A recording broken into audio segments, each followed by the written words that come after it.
Coming up on the Inside Indiana Business Television podcast. On the heels of the College Football National Championship, Indiana wants more big events. Indy Autonomous Challenge teams shine nationwide. We spotlight a community mausoleum. Indiana's boutique hotels bounce back. Mental health care gets a big boost in Evansville. We introduce you to Project POTUS. The Fort Wayne Mad Ants make waves as an NBA pipeline. And we talk about convention business with our partners at the IBJ. Welcome to the Inside Indiana Business Television podcast. I'm Andy Ober. State lawmakers are considering a bill that would create a sports and tourism bid fund aimed at bringing more big-time events and conventions to Indiana. Lawrence Republican Kyle Walker is one of the bill's authors. He joined Inside Indiana Business host Gary Dick from the State House to explain what the measure could mean. Interesting concept here, but more and more, and as I understand it, 15 cities, municipalities, counties, states have these kinds of funds. What is this bid fund, and why, Kyle, is it needed? Yeah, so the bid concept generally is to have something that would help accelerate the sports and tourism industry in Indiana. As you mentioned, there's a number of states and other larger cities that have some sort of a bid fund that augments their private contributions that they use to attract events, both in all realms of sports and tourism. In Indiana and Indianapolis in particular has capitalized and made a name for themselves as being a tremendous sports and tourism city. But we've increasingly seen that the competitive advantage that comes along with these bid funds is significant. And so this bill seeks to correct that. Yeah, certainly the big events like the College Football National Championship get a lot of attention, but we're looking at video there from LaPorte, which had a high school showcase televised on ESPN recently. So there are events like that increasingly around the state of Indiana. So this would be a fund targeting not just the big time events, but events, conventions in other parts of the state as well. Yeah, that's exactly right. And actually the bill says that at least 25% of the funds must be spent outside of Marion County. Yeah. And we've got a great story to tell in a lot of our cities and counties across the state. I think about Turnstone in Fort Wayne, right, which is a nationwide leader in adaptive sports and one of only 11 Paralympic training facilities. Obviously, South Bend, Evansville, Terre Haute, really a tremendous amount of opportunity for particularly smaller events because, as we heard in testimony last week, there's some very significant events that are significant for some counties. They don't have the money to rent a playing field, if you will. And so this would allow those funds to be used and leveraged to produce a return on investment, both for those local communities, but also for the taxpayers of Indiana. Yeah, and interesting the need for this, too, because we hear about Indianapolis in particular typically winning these big-time events, and you don't hear necessarily about the losses as much. But looking at some data here, Texas and Florida are two states that are identified as the places where Indiana is losing the most to with a fund like this.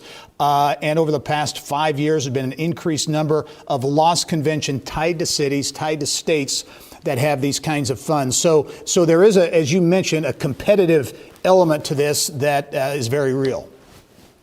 Yeah, absolutely. And this fund is not intended to replace the private contributions that are the significant drivers of our ability to get sports and tourism events now.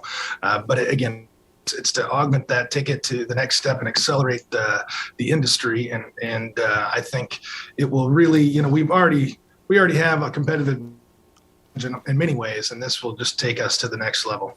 Yeah, it's the obvious question. What everybody wants to know is funding. How will it be funded? And as I understand it, you're trying to get the apparatus in place next year. A budget writing session at the legislature, maybe the financial piece would happen next year. Yeah, that's correct. So this year we're focused on building that framework and then taking the next year to, talk with the stakeholders and talk with fellow legislators and try to come up with what is the right number. And that number will be determined next year as we look at our next biennial budget. And, it's too early to tell what that amount is. and other bid funds ranged from very small to very large. But I think that we can take the time to find the exact the right amount and go from there. But this year it's about building the framework. Yeah, and very quickly, I know looking at some information from the Indiana Sports Corporation, they say they really didn't bid or weren't able to bid on a big swimming event because another state, I think it might have been Texas, had a bid fund that made that really not feasible. Very quickly, Kyle, what's been the reaction around the State House initially to this idea? It's been very positive. I've received several questions and comments from legislators, both on Appropriations Committee and not, and again, generally very, very positive. The majority of the members in a bipartisan fashion on the Appropriation Committee have joined me as co-authors. So I'm cautiously optimistic that we can get this framework done this year and then talk about funding next year. All right, a sports and tourism bid fund. State Senator Kyle Walker of Indianapolis, thanks for joining us. I know we'll be following this story in the weeks and months ahead. Thanks. Thanks, Gary. All right. After shining on the biggest stage in motorsports, Indy Autonomous Challenge teams turned heads at the biggest technology stage in the world, at the Consumer Electronics Show in Las Vegas. Energy Systems Network President and CEO Paul Mitchell came on the show to talk about what all the attention could mean for the Indiana economy. This was really a cool event at CES, which is a massive consumer electronics show in Vegas. Talk about the buzz that was created by this head-to-head competition on the track at Las Vegas Motor Speedway. Yeah, so the Indy Autonomous Challenge and this Autonomous Challenge passing competition that we held at the Las Vegas Motor Speedway was really one of the top, maybe the top trending topic at CES this year. So it got a lot of attention, not only from automotive industry exhibitors, but advanced computer technology, sensors, just the whole IT industry was looking at this as a really unique platform. And of course, it was great to be there with our partners from the Indiana Economic Development Corporation, who were co-exhibitors at the conference with Indy Autonomous Challenge. You look at this program that you and others have been working on for some time now, and how it has leapfrogged ahead and advanced. It began from a visibility standpoint at the Indianapolis Motor Speedway, which was there was not passing involved. This takes it to a totally different level with the passing out on the track, and I know that was part of what really created that buzz out at CES. What does this mean, Paul, in your view? This advances autonomous technology, but because it has the Indy brand, the Indy name on it, so much of it is happening here in Indiana. What could that mean for the future here in Indiana? Yeah, so, first in October, we kind of woke the world up to this concept of autonomous vehicles on a racetrack. And then we took it to the next level in Las Vegas with head-to-head passing, which you need to do in order to really showcase what autonomous technology is capable of. What does it mean for Indiana? All of these teams, the talent that makes these teams up, are spending time here. They have connections back into Indiana. Some of the teams, including the Technical University of Munich, which won the competition in October at IMS and came in second in Vegas, they've already spun out a company, Drive Blocks, and are thinking about locating that company's North American offices here in Indiana, right? So the goal is not just to hold these events, which are fun and exciting and draw a lot of attention, but to actually generate economic growth, investment, companies. And that's why our partnership with the Economic Development Corporation is so critical, because as we draw that attention, they help translate that into jobs and investment for the state. Yeah, you mentioned the Indiana Economic Development Corporation being out there. It was one of the number one trending items at CES. I think CBS had something like 700 million impressions. That says a lot and gets Indy and Indiana out in the mainstream, if you will, in a big way. That, again, can translate potentially, as you mentioned, a startup spinning out of the one organization can mean more in the future. Yeah, that's absolutely right. And it's also going to help us as we try to advance Indiana's legacy automotive industry. All of our car companies, Toyota, GM, Subaru, Honda, they're all moving towards more advanced technology vehicles, cars that can be self-driven or have more advanced technology on them. And so if we can be a place where the talent comes to test and validate that and do so in exciting ways with motorsports, it's going to help attract new companies, and it's going to help those companies that are here in Indiana, understand that this is a place they want to continue to invest. Yeah. Final question for you. You brought it up there, and I think it's interesting. This obviously is new cutting-edge technology. How important is Indiana's legacy in the automotive industry, which is so strong and runs so deep? It's critical. I mean, the transition from internal combustion engine vehicles to, say, more electric vehicles is obviously something we've worked on a lot at ESN, and now to autonomous vehicles. It's still going to require the same building blocks. It's still going to require the same talent base, the same facilities, the same investments. The goal is to kind of keep as much of that here in Indiana as we can, and to grow that pie by bringing new companies in. So the legacy companies are right there with the new companies as a top priority. The story will continue to follow. Paul Mitchell is CEO at Energy Systems Network. Paul, thanks for joining us, and we look forward to seeing you soon. Thank you. All right. Mansions of the dead. It was a thing in Indiana in the early 20th century. Around Indiana reporter Mary Rachel Redmond shows us why the state's first community mausoleum in Benton County now finds itself on Indiana Landmark's 10 most endangered list. They were once called Mansions of the Dead. Beginning in the early 20th century, community mausoleums became all the rage in cities and towns across Indiana. The community mausoleum movement really promoted this type of structure as an efficient, more sanitary form of burial, and oftentimes more affordable. The community mausoleum concept, though, started in Ohio. A gentleman by the name of William Hood, who patented a community mausoleum design, started the National Mausoleum Company, and then began to sort of peddle this design around the Midwest. The move towards burial actually kind of becoming a business. The Oxford Community Mausoleum is the first community mausoleum to have been constructed in Indiana, finished in 1908. From this, a number of other communities had community mausoleums built. Now time for a peek inside. An unlock of the gates and a step through the arched opening, your eyes can't help but be drawn up to the vaulted glass ceiling. Lining the walls from top to bottom are 4 rows of Italian marble slabs. Just behind them, the crypts that house the deceased. Nearly half of the dearly departed in the Oxford Community Mausoleum were actually born before the Civil War, like William Bell Fuller, born in 1838. Each marble cover with its own story to tell. The twin.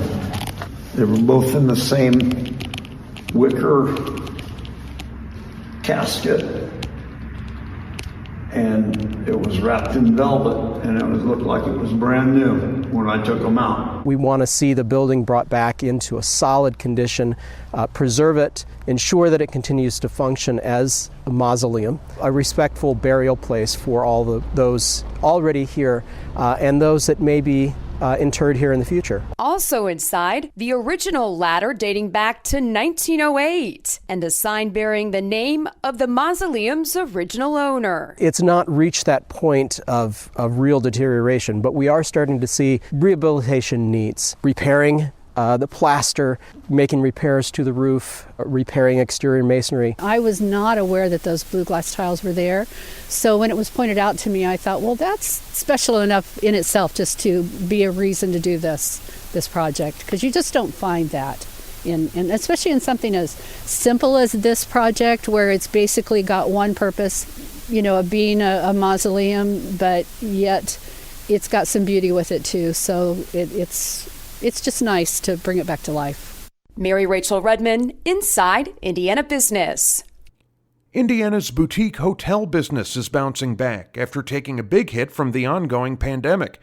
Which ones should you have on your travel list? Yelp Director of Community Campaigns Brittany Smith has a rundown in our Trendiana segment. We were talking before the interview here off camera, and certainly the pandemic has made it very difficult on the hotel industry in general. But even during these challenging times, the boutique hotel segment of the industry has actually done pretty well, right? Definitely. This category in particular has been bouncing back at a much faster rate. And, folks are looking for a really unique opportunity when they go for their lodging experience. It's not just a place to rest your head. They want to see local ingredients, one-of-a-kind restaurants. They really want to have a memorable experience with their hotel. All right. You've got a great trip around the state of Indiana at some new boutique hotels. And we begin at a traditional place, the Union Club Hotel at Purdue University in West Lafayette. Yeah, it was originally built in 1929, but in this last year, it's been completely reimagined. And, when you look at the Yelp reviews, a lot of folks are noting the clever and tasteful touches of Purdue history that you find in each of the hotel rooms and in the decor. They've even got an on-site cocktail bar, a pastry and coffee bar, and a modern bistro all under the same roof. They've got room service, and like a lot of these hotels on the list, they're dog friendly if you want to bring your pup along. Yeah, and certainly metro areas getting their fair share of boutique hotels. Looking downtown Indianapolis, a new property, Hotel Indy. Yeah, this one's gorgeous. I was just there yesterday morning, and when you talk about a great location, it's just a couple blocks from Monument Circle, right along the cultural trail. You really couldn't ask for a better walkable location. So folks are loving the floor-to-ceiling windows, mid-century modern design. They've even got a rooftop bar that's known as the Cannonball Lounge, where they're having half-price wine bottles on Monday, live music on Thursday. So it's also a fun destination when you think about locals who maybe even aren't staying the night. It's a place you can go for dinner and to, really enjoy the experience. Speaking of rooftop bars, there's a rooftop bar at the Bradley in downtown Fort Wayne. Fort Wayne really undergoing a downtown renaissance, and the Bradley, a brand new hotel, it's a big part of that.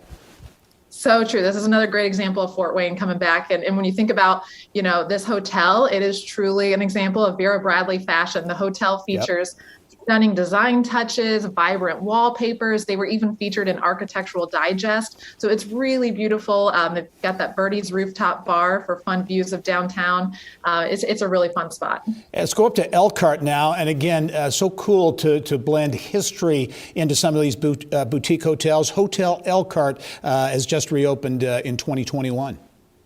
Yeah, after being closed since the 1970s, they just reopened.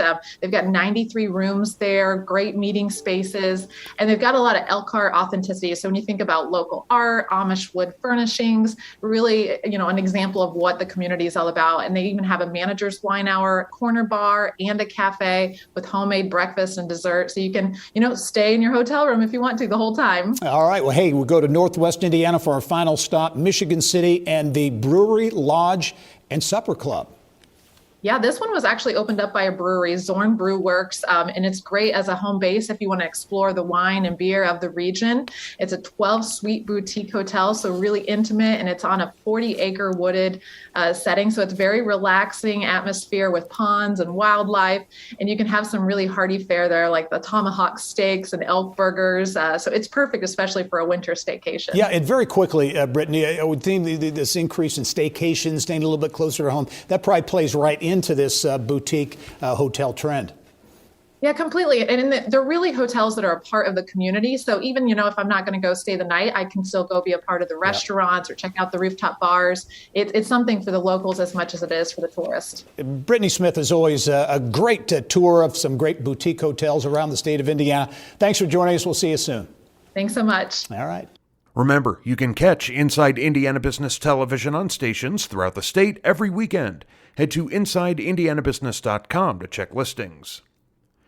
A $34 million gift from an Evansville couple is helping provide resources for young people dealing with depression, anxiety, and other mental health issues. IU School of Medicine Evansville Youth Mental Health Center Director Stephen Becker talked about the game-changing gift with Kylie Valletta in the business of health. Well, we talked about the need on a larger scale. Give us a picture of the need a little bit closer to home there in southwestern Indiana. Talk just a little bit in your region about this need for psychiatric care for young people. So I think we're like most communities in the country in that we're very short on child and adolescent psychiatrists. And, we have 5 practicing child psychiatrists in our region with a medical service area of almost 1 million patients. This new Stone Center will help us almost triple that number within a couple of years. You mentioned some important statistics. Yes, Indiana is 1 in 21,000. The national average is 1 in 9,000. We're actually much lower than the states surrounding us, Kentucky, Illinois, Ohio, and Michigan. But in reality, we need to get to about 1 in 5,000. So we have a lot of work to do to train enough child psychiatrists to be important team members to take care of our young population. And speaking of that training, building that pipeline to provide more care in your region is a really big focus of this new Stone Center for Child and Adolescent Psychiatry. Explain how this new center is going to help build in more of those clinicians. Well, first of all, we have started IU's School of Medicine Second Psychiatry program in southwestern Indiana in Vincennes at Good Samaritan Hospital. That was the first part of our focus on mental health in southwestern Indiana, was to start the residency program. So we'll start graduating general practice psychiatrists in another year and a half. So that's exciting for our region. We now will start building fellowship programs on top of that. And we plan within 3 to 4 years to start at least 2 and probably 3 child and adolescent psychiatry fellows a year at the new center in Evansville. So we should be graduating up to 3 new child psychiatrists for the state of Indiana and our region every year. Currently in our state, we only have one other program, and that's in Indianapolis at the IU School of Medicine. And another major goal of the center is to become a nationally recognized research center. And you just announced a new leader to help guide that. So can you talk about that new leader and this new research effort? Sure. Many people probably do not realize this, but IU School of Medicine is a national leader in Alzheimer's research. We have built over the past 15 years a very strong neuroscience, basic science component to Alzheimer's research in Indianapolis. We're nationally recognized as one of probably the top 2 research centers in the country. That has put a lot of incredible assets at our fingertips to utilize at the School of Medicine.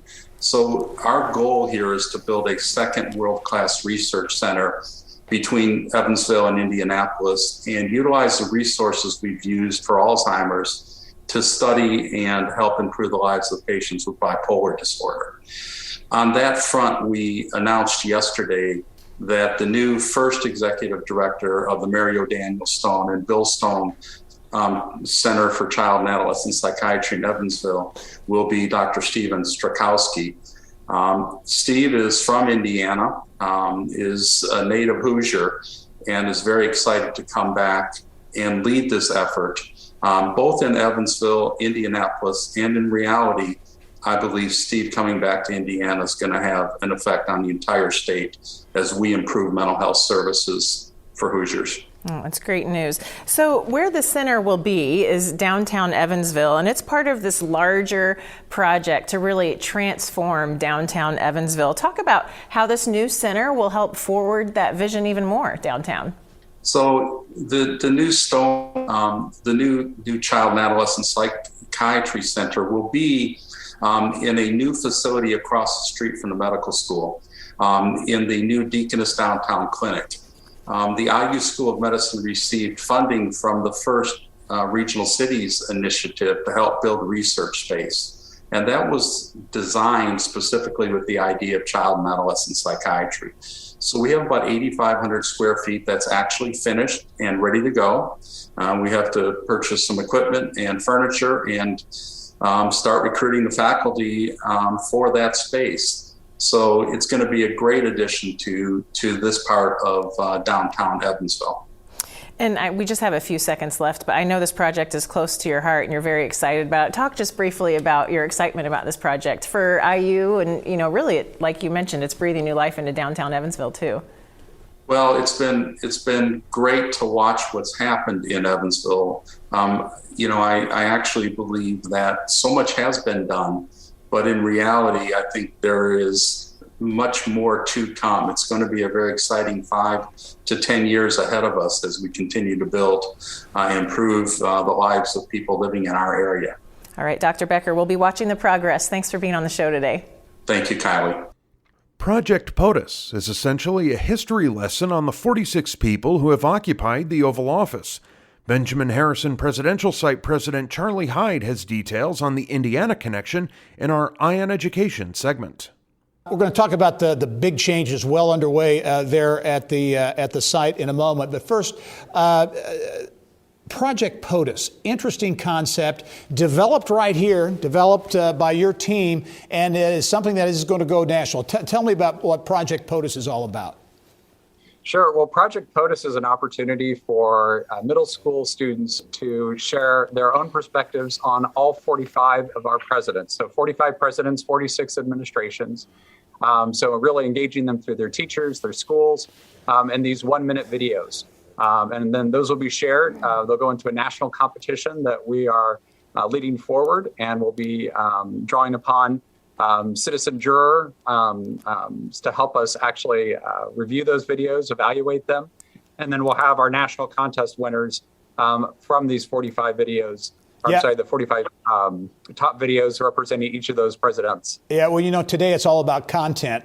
And this would seem to be something that is going to generate a lot of really cool content from these young people and provide some really interesting and informative viewing, if you will, to look at these 1-minute videos and get a feel for presidential administrations from their view.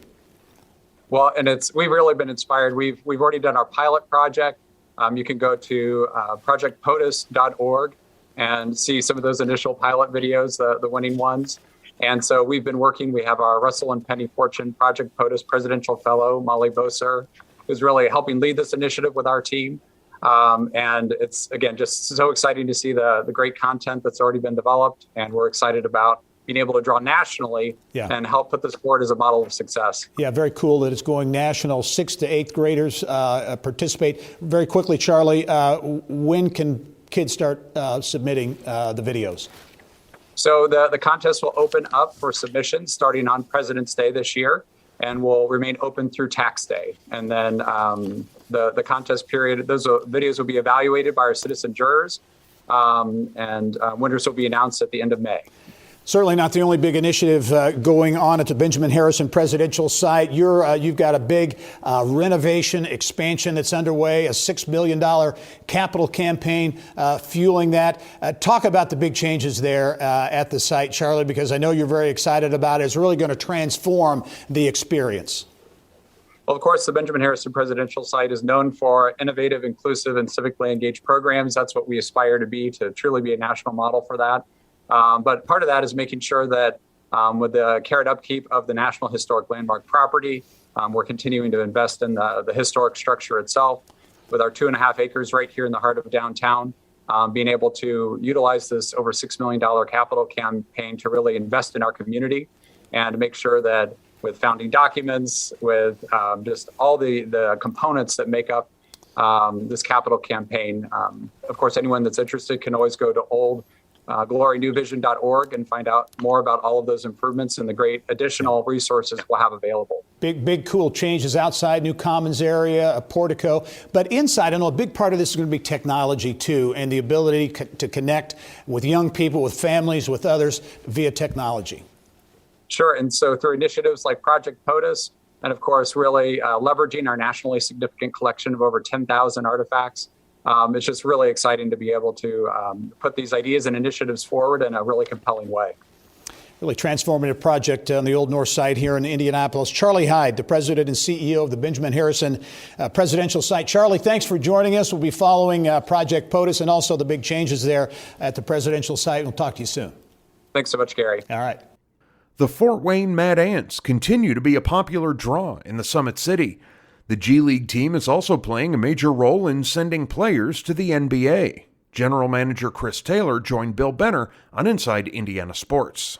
I mentioned the split up of the season. They actually had a showcase cup that took place earlier, and then you shut it down for a few weeks, and now the season's going again.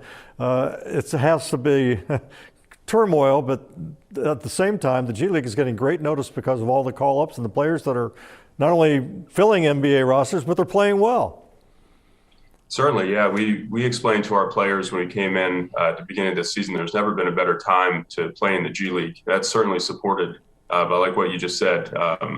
The amount of hurdles that we've all experienced with COVID in that continued pandemic, but G League players are getting a ton of opportunities, and that's what we're here for. We're here to support the NBA and help our players kind of grow and find themselves in better basketball situations. Well, as we speak, you're actually in New York as the Mad Ants play a back-to-back in Long Island. I think you're 2-2 so far in the season. How do you feel about your team? And again, as the roster comes and goes and players leave and players come, how do you feel about the team's prospects thus far? You hit it on the head with saying that players come and go. We have an ever-changing roster right now with the calls to the NBA, and always throughout the course of the season you have injury issues and whatever it may be. But we're feeling great, very confident with this group. Like you said just earlier, the season was split this year into a couple different versions. We had the Showcase Cup leading into the holidays, and then once that was over with, the schedule's reset to 0-0. So early in the season, but feeling confident with this group. We have it's a strong, I think, a core of our guys that we know are going to be here, on a day-to-day basis. And we're excited for what the rest of the season has in store. And of course, Chris, you mentioned the opportunity now for G League players. A great example with the Indiana Pacers. Kiefer Sykes came here on a 10-day contract, and now he's signed for the rest of the season. A very heartwarming story, but that's happening again throughout the NBA and through the G League with many of these guys. Definitely not unique to our team, but huge, shout out to Kiefer for his continued work. He has a great story.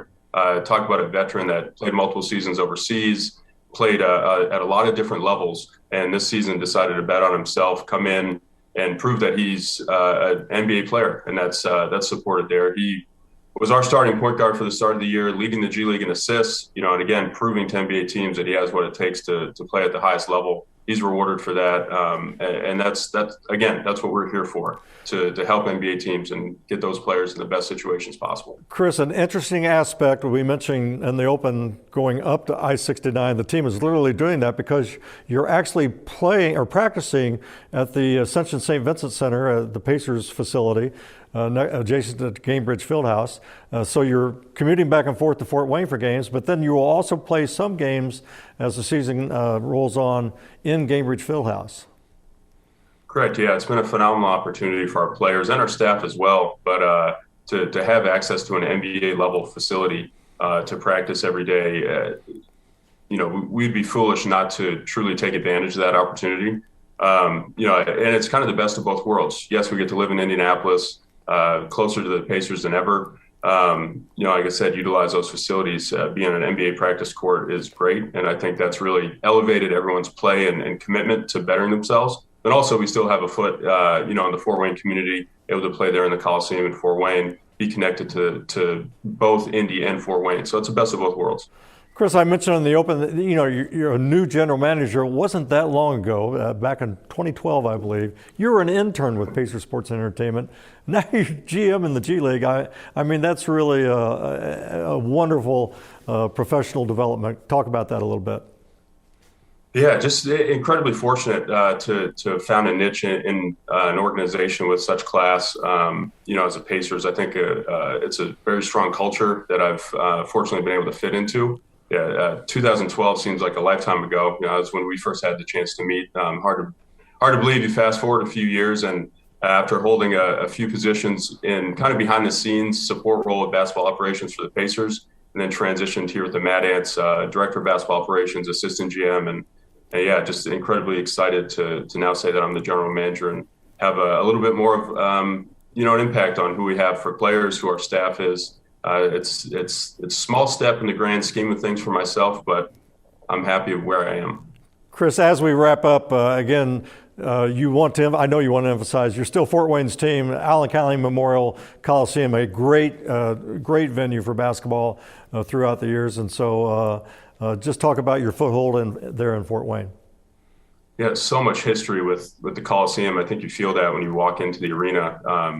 Back from the old ABA days, the NBA when it first started. I think might have been the first NBA All-Star game was played at the Coliseum way back with the Zollner Pistons and the Fort Wayne Fury and all that stuff, which is fantastic. So and So for us to be able to kind of continue that legacy of having a professional team in Fort Wayne means a lot to us. We educate our players on that. They take pride in that. And hopefully our fans, in the Fort Wayne community appreciate that. Well, Chris, we really appreciate you being on the program. We wish you and the Mad Ants nothing but the best. We hope to see them here in Indianapolis at Cambridge Fieldhouse and, of course, up in Fort Wayne. Thanks for being on the show. Thank you so much for having me. Really appreciate the opportunity. And finally this week, the pandemic has had a ripple effect on Indiana's lucrative convention business. Reporter Mickey Shuey with our partners at the IBJ joined us with a look at what's at stake and what's on the horizon. So give us the lowdown. Capital Improvement Board, very high-profile entity here in Indianapolis and Marion County, a very important organization. Like many, really impacted in a big way by the pandemic, and they've had to kind of dip into reserves to make it through. First, thank you for having me, Gary. Sure. I appreciate that. And certainly the CIB is really the biggest driver of tourism in many ways for the city and for the state. So the fact that they've had to dip into reserves, while alarming, is not unexpected, because they have had to weather a couple years with lower than typical numbers from the pandemic. They dipped into the reserves last year by about 20 million, which is half of what they had anticipated doing back in 2021. And this year they're looking at dipping in a bit more, but they're also in a much better spot than they were expected to be at the start of the year, because of the success of events like the NCAA men's basketball tournament in 2021, along with big events like PRI and the Sweets and Snacks Expo and FFA. Yeah. So they're really in an interesting spot right now financially. Yeah, so the good news, the positive, I guess, those big events, most recently, as you say, the College Football National Championship here, helping the situation. But I guess the big question is, will they need additional assistance to kind of get through, 2022, 2023? And that's a question that's out on the table. For sure. And certainly the answer to that remains to be seen. It really will be about how strong the CIB is able to finish out the rest of this year, the next 11 months, because we obviously won't see the benefits of the college football playoff from the CIB standpoint for at least a few months because of tax revenue. But really how they're able to manage through the next couple months where they don't have a lot of events going on is going to be important. And then once they get to the end of 2022, Andy Mallon, the executive director of the CIB, has told me they'll have a much better idea of where they're going to be headed, and whether that could include going to the State House in the future, which he's optimistic they won't, but time, as they say, time will tell, right? Mickey Shuey, Indianapolis Business Journal, got a great piece in this week's paper. Look forward to reading it. Mickey, thanks for joining us. Thank you again for having me. That wraps up this week's Inside Indiana Business Television podcast. Remember, you can find all of this week's TV segments, as well as the top business news from throughout the state, at InsideIndianaBusiness.com. While you're there, you can also subscribe to our platform of free e-newsletters. This is Andy Ober for Inside Indiana Business.